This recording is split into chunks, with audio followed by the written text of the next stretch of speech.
که نصیب باشه برادر دیدارو در خیابت سخنهای پیش از سفر که وصیت ها ما بگو. وصیت نکنی نصیحت نکنی.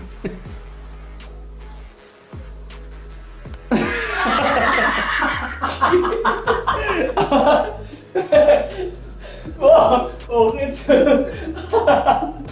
آی تو رفتی آقای که بالای مرده نمون اوقی میکنه اوجاشم من نگاه گفتم برام مخصوصا یا پختن در درون یا مو بطالی او گفتن در چشمون در پیشون در همه جا گفتن با ماینا با امرو بردن در الان پرتم رستم جان این قدر من بعد که با پگاه بعدره این خبر خواتیر شده آیسته آیسته تو بالای اگون نمیتونه خواتریت کجا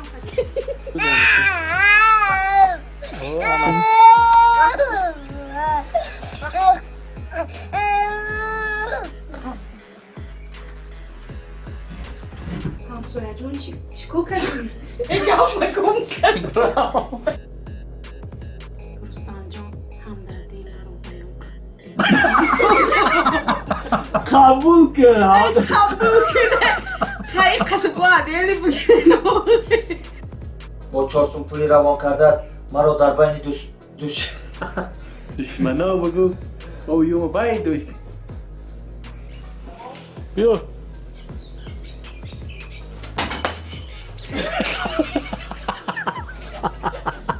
بگو که او جوانمر رستمی همش عیبی توش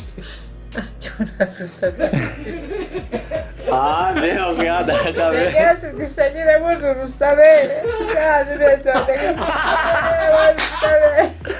بیا یا بریم سر خدا پرکتا خدا رستمه